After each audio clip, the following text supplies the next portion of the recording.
Friends, இன்றைக்கி வெண்பொங்கல் செய்கிறது எப்படின்னு பார்க்கலாம். அதுக்கு ஒரு வீசம்படி பச்சரிசி எடுத்திருக்கேன். ஸோ இந்த பச்சரிசியை ஒரு வீசம்படி எடுத்துட்டோம்னா அதுக்கு கால் வீசம்படி என்ன எடுத்துக்கலாம்னா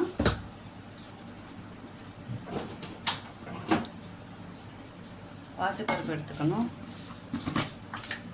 கால் வீசம்படி பாசிப்பருப்பு எடுத்துட்டு இப்போ இதை நம்ம இப்படியே வேக வச்சு ஊற வைக்கிறத விட நம்ம இதை ட்ரை ரோஸ்ட் பண்ணிவிட்டு ஊற வச்சோம்னா இன்னும் நல்லா டேஸ்ட்டாக இருக்கும்.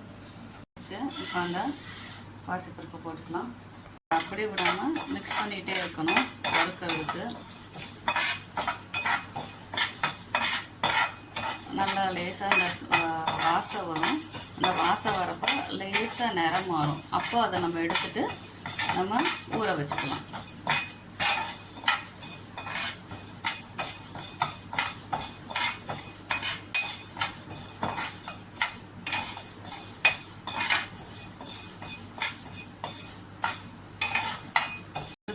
வாசம் வர ஆரம்பிச்சு வறுபடுற வாசம் வர ஆரம்பிச்சிச்சு. இப்போ போதும். இப்போ ஸ்டவ் ஆஃப் பண்ணிவிட்டு நம்ம ஸ்ட்ரைட்டாக அதை என்ன பண்ணிக்கலாம்னா அந்த அரிசியோடு மிக்ஸ் பண்ணி ஊற வச்சுக்கலாம். அந்த அரிசியில் போட்டுட்டு நம்ம என்ன பண்ணிக்கலாம்னா தண்ணியை ஊற்றி ஒரு 20 மினிட்ஸ் ஊற வச்சா போதும். ஒரு 20 மினிட்ஸ் ஊற வச்சுட்டு அப்புறம் நம்ம வெண்பொங்கல் செய்யலாம். ஊற வச்சு 3 டைம்ஸ் அலசி வச்சுருக்கேன். இப்போ இதை நம்ம குக்கரில் போட்டுக்கலாம். குக்கரில் போட்டுட்டு நமக்கு எப்பயுமே ரேஷியோ என்னென்னா 1 டம்ளர் அரிசிக்கு 2 டம்ளர் தண்ணி ஊற்றுவோம். இப்போ இதில் 1/4 டம்ளர் அந்த பாசிப்பருப்பு போட்டிருக்கிறதுனால நம்ம 1.25 டம்ளர்னு வச்சுக்கலாம். ஸோ அப்போ 2.5 டம்ளர் தண்ணி ஊற்றணும். ஸோ அப்போ நான் எப்போயுமே இந்த அளவு டம்ளர் தான் எடுத்துப்பேன். வீசம்படிக்கு 1 2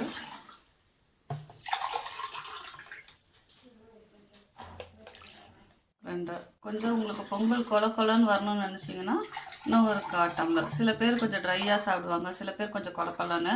அப்போ தண்ணி மட்டும் அதிகமாக வச்சுக்கிட்டிங்கன்னா போதும். ஒரு 1/4 டம்ளர் தண்ணி அதிகமாக வச்சுட்டு ஸோ பொங்கலுக்கு தேவையான உப்பு இப்போ இதில் கலந்துடலாம். 1 ஸ்பூன் உப்பு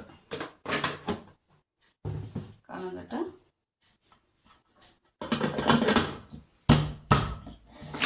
மூடி போட்டு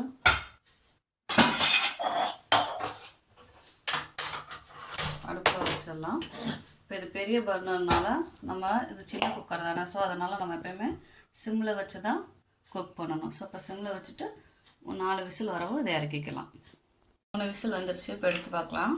நல்லா வெந்துடுச்சு. இப்போ இதை ஒரு கலரி விட்டுக்கலாம். அதை தட்டி மேலே நிற்கும். ஸோ கொலன்னு பொங்கல் வேணும்னு நினைக்கிறவங்க கொஞ்சம் ஜாஸ்தி வச்சுக்கலாம். இப்போ இந்த மாதிரி கொலன்னு இருக்கும் பொங்கல். இப்போ இதில் தாளிச்சு ஊற்றலாம். பொங்கலுக்கு வெந்தவங்களுக்கு பற்ற வச்சு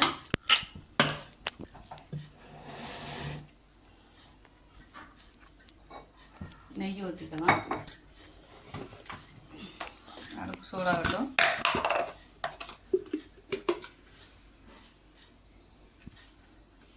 ரெண்டு ஸ்பூன் நெய் விட்டுட்டு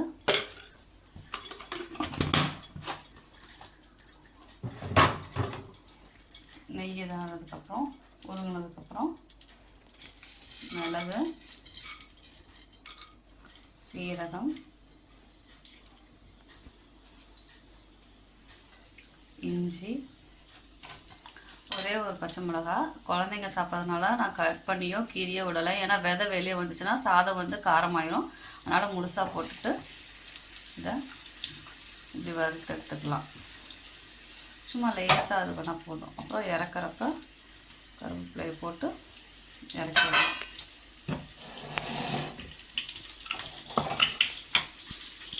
இப்போ இந்த வறுத்ததை அப்புறம் சாப்பாடில் கொட்டிடலாம்.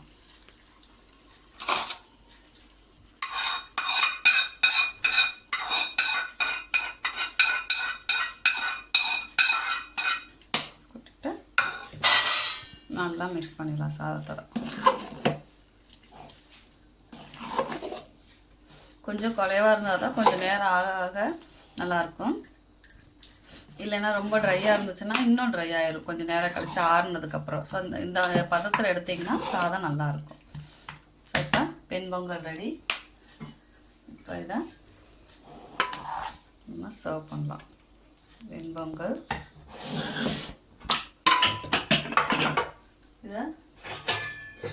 இதுக்கு காம்பினேஷன் வெண்பொங்கலுக்கு தேங்காய் சட்னி,